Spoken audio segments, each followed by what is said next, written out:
on ABC in the late 60s and early 70s. I'm talking about Land of the Giants. And the gentleman here to my right is one of the stars of that show. And his name is Don Marshall. Don, thank you for coming on. Don, hey, I've seen you. I met you a few years ago that we want to remember. But Don, tell us about, because way back then you had an interest in a script, and now you have a full script for Land of the Giants. I've completed writing the script. It's with the original cast and new people. I love that idea. Yeah. See, that's a good idea, because they did that in War of the Worlds. I don't know if you've seen that, where the original cast came at the end. You need to have that original cast in there. Right. It's really important for us as fans to look at that. Well, people identify with the original cast, and, they do. And people grew up with the television show. And they do, and we never had a closure. Land of the Giants, we never had a closure. No, it never had a closure, and that's what my script deals with. That's what I was hoping. Because, we wanted the closure. We wanted those people off that planet. We wanted those 7 people off that planet of giants. And you guys probably would have if you knew the end was coming. Right. The thing is, like, all over the world, Land of the Giants became #1 or #2 show in every country it went into. And you have people in all these different countries that are really interested in seeing the Land of the Giants motion picture.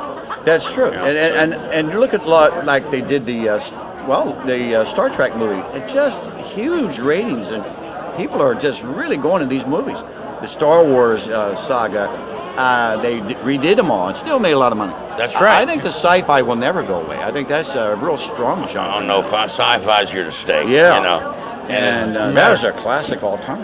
Well, you take sci-fi and you take Star Trek.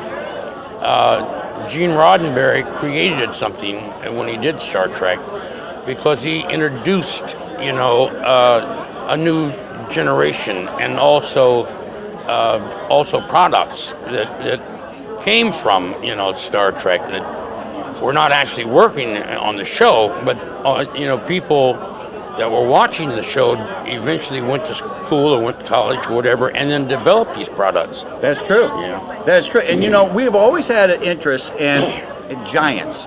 You think back to the Revenge of the Puppet People, or the Incredible Shrinking Man, or the Cyclops. It was always fascinating.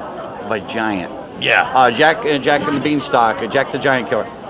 But when Land of the Giants came out, that was an original idea, because here's 7 people on a planet that it's the same as our planet, but it's just everybody's humongous. Right. Well, you're dealing with the emotions of people, and also your reaction to seeing someone that tall, or something that you cannot overcome or deal with. On a normal basis, and it becomes, or like the audience becomes very involved. Oh yeah, absolutely. With the emotions of the children, of the kids, or of the actors, and so therefore it creates a new life. And I was going to say that too. I think every episode we really lived those characters. We lived your character, because you're the one that stood by the captain, where John Matheson's character actually had a lot of disagreements with Gary Conway's character, and they fought, and which was realistic. And then the girls were, had different characters. Fitzhugh was a great character, and you guys had problems, but you were always steady. You always was there for the captain. Yeah. And I think you really start to like these characters, and you get involved with them. Right. Yeah. So when the show didn't have a closure. Even they came back and did a closure to Gilligan's Island, which was a silly comedy. But you guys never... I was in that.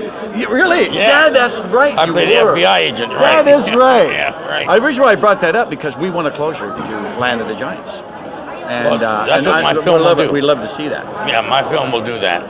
Now, so what is the thing? Now, it took a while to get it on DVD. So is it something like you have to go through a lot of agents or people who own a piece of the pie, or well, no, you go through agents, and also you have to go through attorneys, or you have to have the right attorneys and right agents to protect you going in.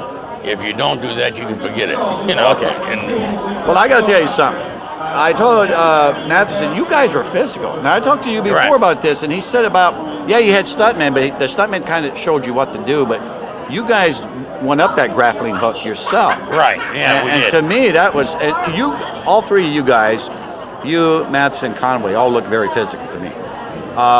And you guys did a lot of that yourself, and you got dislocated your shoulder. Right. Yeah, I dove over some fire Oh, my like an idiot. Right. I remember that Yeah, episode right. too, by the way. Yeah. Yeah. And So then we shot the next episode, and they put my arm in the sling. Yeah, I remember. And I was like, oh, okay, we'll shoot it anyway, right? yeah, that's what Don said too. He said they just put it in. You know, Right. you got hurt, they just put it right in. Add it to the show, right? Now these giant props, the big telephone. Now, how was that to deal with? I mean, was that really heavy to pick up off the receiver? Yes, You guys they were heavy, and we had to actually deal with it.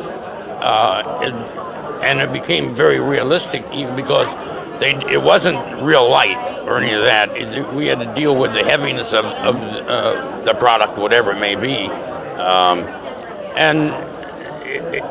I enjoyed it because I just consider it this way.